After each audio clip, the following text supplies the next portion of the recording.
Hi, പെട്ടെന്നൊരു lunch box recipe തയ്യാറാക്കിയാലോ? കുഞ്ഞുങ്ങൾക്കൊക്കെ സ്കൂളിൽ കൊണ്ടുപോയാൽ പാത്രം കാലിയാകുന്ന വഴി അറിയില്ല കേട്ടോ. അത്രയ്ക്ക് സൂപ്പർ ടേസ്റ്റുമാണ്. എന്നാൽ പെട്ടെന്ന് നമുക്ക് ഉണ്ടാക്കിയെടുക്കാൻ പറ്റിയ ഒരു റെസിപ്പിയാണ്. അപ്പോൾ സോയാബീനൊക്കെ ഫ്രൈ ചെയ്ത് കഴിഞ്ഞാൽ സംഗതി കഴിഞ്ഞു കേട്ടോ. പെട്ടെന്ന് തന്നെ ഉണ്ടാക്കിയെടുക്കാം. വീഡിയോ സ്കിപ്പ് ചെയ്യാതെ കണ്ടേക്കണം. കൂടെ തന്നെ ആരെങ്കിലും സബ്സ്ക്രൈബ് ചെയ്യാതെയാണ് വീഡിയോ കാണുന്നതെങ്കിൽ പ്ലീസ് ഒന്ന് സബ്സ്ക്രൈബ് ചെയ്ത് സപ്പോർട്ട് ചെയ്തേക്കണേ. അപ്പോൾ നമുക്ക് പെട്ടെന്ന് തന്നെ വീഡിയോയിലോട്ട് പോയാലോ? ഇവിടെ സോയാബീൻ എടുത്തിട്ടുണ്ട്. അപ്പോൾ ഞാനിവിടെ ഒരു 100 ഗ്രാം എടുത്തിട്ടില്ല കേട്ടോ. 100 ഗ്രാമിന് താഴെയാണ് എടുത്തിട്ടുള്ളത്. ഒരു 60-70 ഗ്രാം. നമ്മളിപ്പോൾ കുതിർക്കുന്നതിന് മുമ്പേ ഉള്ള വെയിറ്റാണ് കേട്ടോ പറയുന്നത്. അത് നല്ല ചൂടുവെള്ളത്തിൽ ഒരു 15 മിനിറ്റ് ഇട്ട് വെച്ചിരുന്ന സോയാബീനാണ്. എന്നിട്ട് നല്ലതുപോലെ വെള്ളമൊക്കെ പിഴിഞ്ഞിങ്ങനെ എടുക്കണം കേട്ടോ. വെള്ളമൊന്നും പാടില്ല. അപ്പോൾ അങ്ങനെ എടുത്തിട്ടുള്ള സോയാബീനാണ്. അപ്പോൾ നല്ല തിളച്ച വെള്ളത്തിലാണ് ഒരു 15 മിനിറ്റ് ഇട്ട് വെച്ചിട്ടുള്ളത്. എന്നിട്ട് വെള്ളം എല്ലാം മാറ്റിയിട്ടുള്ള സോയാബീനാണ് എടുത്തിട്ടുള്ളത്. നമുക്കിതിലേക്ക് പൊടികൾ ആഡ് ചെയ്യാം. ആദ്യമായിട്ട് മുളക് പൊടിയാണ്. മുളക് പൊടി ഞാനിവിടെ ഒരു 1.25 ടേബിൾ സ്പൂൺ അളവിൽ ആഡ് ചെയ്ത് കൊടുത്തിട്ടുണ്ട്. അടുത്തതായി വേണ്ടുന്നതാണ് മഞ്ഞൾപ്പൊടി. ഒരു 1/4 ടീസ്പൂൺ അളവിലാണ് മഞ്ഞൾപ്പൊടി ആഡ് ചെയ്ത് കൊടുത്തിട്ടുള്ളത്. അടുത്തതായിട്ട് വേണ്ടുന്നതാണ് ഗരം മസാല. ഞാനിവിടെ 1/2 ടീസ്പൂൺ അളവിലാണ് ഗരം മസാല ആഡ് ചെയ്ത് കൊടുത്തിട്ടുള്ളത്. മസാല പൊടിയാണ് ആഡ് ചെയ്തിട്ടുള്ളത്. 1 ടീസ്പൂൺ അളവിൽ സോയാ സോസും കൂടെ ആഡ് ചെയ്യുന്നുണ്ട്. ഉണ്ടെങ്കിൽ ആഡ് ചെയ്താൽ മതി കേട്ടോ, ഇല്ലെങ്കിൽ ഓപ്ഷണലാണ്. അപ്പോൾ ഞാനിവിടെ 1 ടീസ്പൂൺ ആഡ് ചെയ്തിട്ടുണ്ട്. ഇനി നമുക്ക് ആവശ്യത്തിനുള്ള ഉപ്പും കൂടെ ഇട്ട് കൊടുക്കാം. നമ്മുടെ സോയാ സോസിലും കുറച്ച് ഉപ്പൊക്കെ ഉണ്ടാവും കേട്ടോ. അപ്പോൾ വളരെ കുറച്ച് ഉപ്പ് ഇട്ട് കൊടുത്താൽ മതിയേ. എല്ലാം കൂടെ നല്ലതുപോലെ ഒന്ന് മിക്സ് ചെയ്ത് കൊടുക്കാം.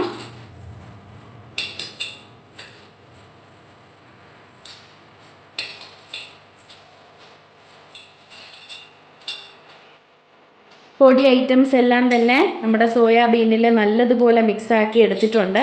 ഇനി ഇത് നമുക്കൊന്ന് റെസ്റ്റ് ചെയ്യാൻ വെക്കാം. അരമണിക്കൂർ നല്ലതുപോലെ റെസ്റ്റ് ചെയ്യട്ടെ. അപ്പോൾ ഈ മസാലയൊക്കെ നമ്മുടെ സോയാബീനിൽ സെറ്റായി നല്ല പെർഫെക്റ്റ് ആയിട്ട് കിട്ടും കേട്ടോ. അപ്പോൾ അരമണിക്കൂർ നമുക്ക് അടച്ച് റെസ്റ്റ് ചെയ്യാൻ വെക്കാം. അരമണിക്കൂർ കഴിഞ്ഞിട്ട് തിരിച്ചു വരാം. സോയാബീനൊക്കെ സെറ്റാവുന്ന സമയം കൊണ്ട് തന്നെ ഇവിടെ ഒരു പാത്രത്തിലോട്ട് കുറേ വെള്ളം വെച്ചിട്ടുണ്ട് കേട്ടോ. വെള്ളത്തിന് പ്രത്യേകിച്ച് അളവൊന്നുമില്ല, കുറച്ച് അധികം തന്നെ എടുത്തിട്ടുണ്ട്. അപ്പോൾ ഞാനിവിടെ 400 ഗ്രാം അളവിലാണ് റൈസ് എടുത്തിട്ടുള്ളത്. അപ്പോൾ പ്രത്യേകിച്ച് അളവില്ല, കുറച്ച് അധികം തന്നെ വെള്ളം എടുത്തിട്ടുണ്ട്. ഉപ്പും ആഡ് ചെയ്തിട്ടുണ്ട് കേട്ടോ. ഇത് നല്ലതുപോലെ ഒന്ന് ചൂടാകട്ടെ. നല്ല തിളയ്ക്കാൻ തുടങ്ങണേ. ഒന്ന് ചൂടായി വരുന്ന സമയത്ത് വളരെ കുറച്ച് ഓയിലൊന്ന് ആഡ് ചെയ്ത് കൊടുക്കുന്നുണ്ട്. ഇതിലേക്ക് നമുക്ക് റൈസ് ഇട്ട് കൊടുക്കാം. ഇത് ബാസ്മതി റൈസ് ആണ് കേട്ടോ ഞാൻ എടുത്തിട്ടുള്ളത്. 400 ഗ്രാം അളവിലാണ് എടുത്തിട്ടുള്ളത്. അപ്പോൾ നല്ല നീളത്തിനുള്ള അരിയാണ്. അപ്പോൾ അതാണ് ഫ്രൈ റൈസിന് ഏറ്റവും ബെസ്റ്റ് കേട്ടോ. അപ്പോൾ അത് ഞാൻ കുതിർക്കാനൊന്നും ഇട്ടിട്ടില്ല, ജസ്റ്റ് കഴുകിയിട്ട് നേരെ ഇങ്ങ് എടുത്തിട്ടുള്ളതാണ്. വെള്ളമൊക്കെ നല്ലതുപോലെ ചൂടായിട്ടുണ്ട്. ഈ സമയത്ത് റൈസ് നമുക്ക് ഇട്ട് കൊടുക്കാം.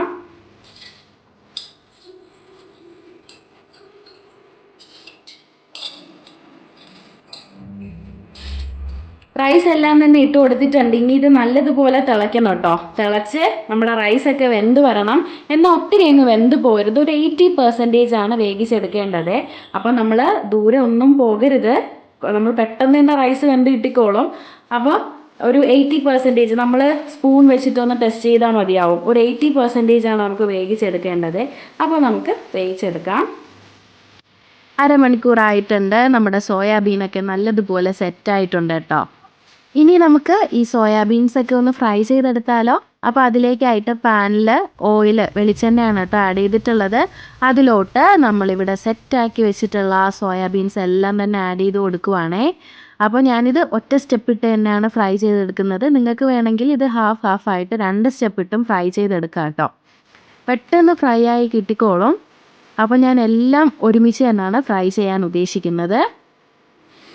അപ്പോൾ നമ്മൾ ഇടയ്ക്കിടയ്ക്ക് ഒന്ന് തിരിച്ചിട്ട് കൊടുക്കണം കേട്ടോ. അങ്ങനെ 2 വശവും നല്ലതുപോലെ ഫ്രൈ ആയിട്ട് എടുക്കണം.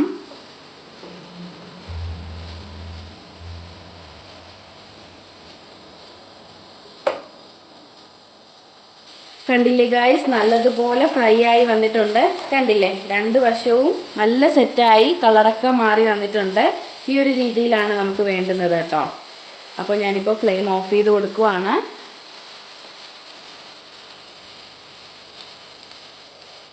ഈ സമയം കൊണ്ട് തന്നെ നമ്മുടെ റൈസൊക്കെ ഒന്ന് സെറ്റായിട്ടുണ്ട് കേട്ടോ. കണ്ടില്ലേ, ഒന്ന് ഇങ്ങനെ അരി ഒന്ന് പ്രസ് ചെയ്യുമ്പോൾ രണ്ടായിട്ട് മുറിഞ്ഞ് വരുന്നുണ്ടെങ്കിൽ സെറ്റായി. അപ്പോൾ 80% മാത്രം നമ്മളിപ്പോൾ വേവിച്ചെടുത്താൽ മതി. ഒത്തിരി അങ്ങ് വെന്ത് പോകേണ്ട ആവശ്യമില്ല.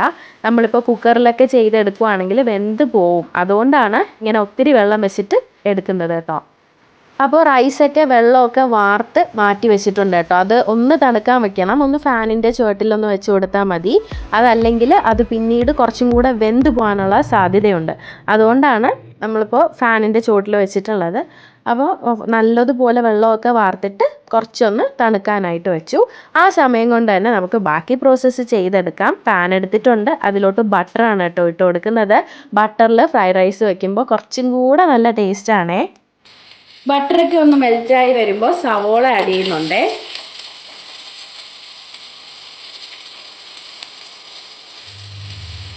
സവോള ഞാനിവിടെ 2 ചെറിയ സവോളയാണ് എടുത്തിട്ടുള്ളത്. ഇങ്ങനെ നീളത്തിന് കട്ട് ചെയ്തെടുത്തിട്ടുള്ളതാണേ. അടുത്തതായി 1 ടീസ്പൂൺ അളവിൽ ഇഞ്ചി വെളുത്തുള്ളി പേസ്റ്റ് ആഡ് ചെയ്യുന്നുണ്ട്. 1 ടീസ്പൂൺ മതിയാവും കേട്ടോ. ഈ സവോളയൊന്നും ഒത്തിരി അങ്ങ് വാടിപ്പോവേണ്ട ആവശ്യമൊന്നുമില്ല. ഒരു 2 മിനിറ്റ് ഒന്ന് വഴറ്റിയെടുക്കാം.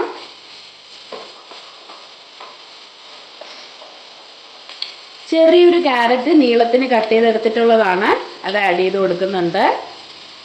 ഒപ്പം തന്നെ ക്യാബേജ് ചെറിയൊരു പീസ് നീളത്തിന് കട്ട് ചെയ്തെടുത്തിട്ടുള്ളതാണ്. കൂടാതെ പച്ചമുളകും ആഡ് ചെയ്യുന്നുണ്ട്. നിങ്ങൾക്ക് വേണമെങ്കിൽ ക്യാപ്സിക്കം ഒക്കെ ആഡ് ചെയ്യാം കേട്ടോ. അപ്പോൾ ഇപ്പോൾ ഫ്ലെയിം ഹൈ ഫ്ലെയിമിലിട്ട് തന്നെയാണ് കുക്ക് ചെയ്തെടുത്തിട്ടുള്ളത്. ഞാൻ പറഞ്ഞില്ലേ, ഫ്രൈഡ് റൈസിന് ഇതൊന്നും ഒത്തിരി ഒന്ന് വാടി പോകേണ്ട ആവശ്യമൊന്നുമില്ല.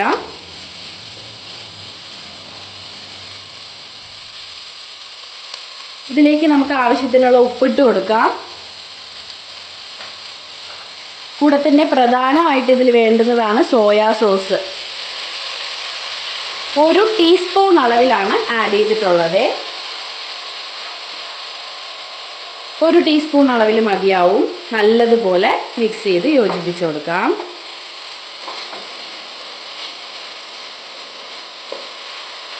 അപ്പോൾ ഏകദേശം ഒരു 2-3 മിനിറ്റോളം ആയിട്ടുണ്ട്. ഇനി നമുക്ക് നമ്മൾ ഫ്രൈ ചെയ്ത് വെച്ചിരിക്കുന്ന സോയാബീൻ എല്ലാം തന്നെ ഇതിലോട്ട് ആഡ് ചെയ്ത് കൊടുക്കാം. ഒന്നും കൂടെ എല്ലാം നല്ലതുപോലെ ഒന്ന് മിക്സ് ചെയ്ത് കൊടുക്കാം കേട്ടോ. സോയാബീനൊക്കെ ഓൾറെഡി നല്ലതുപോലെ വെന്ത് വന്നിട്ടുള്ളതാണ്. അപ്പോൾ ജസ്റ്റ് ഒന്ന് വാടിയാൽ മതി കേട്ടോ. എല്ലാം കൂടെ ഒത്തിരി അങ്ങ് വെന്ത് കുഴഞ്ഞു പോകേണ്ട ആവശ്യമൊന്നുമില്ല. അപ്പോൾ സോയാബീൻ ഇട്ടിട്ട് ഒരു 2 മിനിറ്റ് അത്ര മതിയാവും. നല്ലതുപോലെ മിക്സ് ചെയ്ത് കൊടുക്കണം. ഇനി നമുക്കിതിലേക്ക് വേവിച്ച് വെച്ചിരിക്കുന്ന റൈസ് ആഡ് ചെയ്ത് കൊടുക്കാം. അപ്പോൾ എല്ലാ റൈസും തന്നെ ആഡ് ചെയ്ത് കൊടുക്കുന്നുണ്ട് കേട്ടോ. അപ്പോൾ റൈസ് ആഡ് ചെയ്ത് കൊടുത്തിട്ട് എല്ലാം കൂടെ നമുക്ക് മിക്സ് ചെയ്ത് യോജിപ്പിക്കാം. അപ്പോൾ മിക്സ് ചെയ്യുമ്പോൾ പ്രത്യേകം ശ്രദ്ധിക്കണം, ഇത് ചോറൊക്കെ ഒന്ന് മുറിഞ്ഞു പോകാനൊന്നും പാടില്ല കേട്ടോ. അപ്പോൾ സൂക്ഷിച്ച് നമ്മളൊന്ന് മിക്സ് ചെയ്യണേ.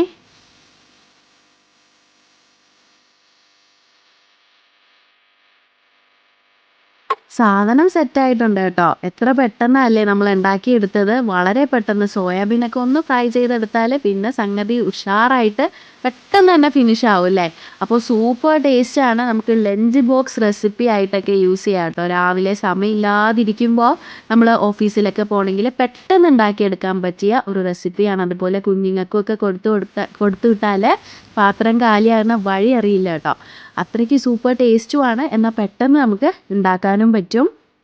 എല്ലാവരും മസ്റ്റായിട്ട് ട്രൈ ചെയ്യുക. ട്രൈ ചെയ്തിട്ട് നിങ്ങളുടെ ഫീഡ്ബാക്ക് അറിയിക്കുക. വീഡിയോ ഇഷ്ടപ്പെട്ടെങ്കിൽ എല്ലാവരും ലൈക്ക് ചെയ്യുക, ഷെയർ ചെയ്യുക, സബ്സ്ക്രൈബ് ചെയ്യുക. പുതിയൊരു വീഡിയോ ആയിട്ട് നമുക്ക് വീണ്ടും കാണാം. ബൈ.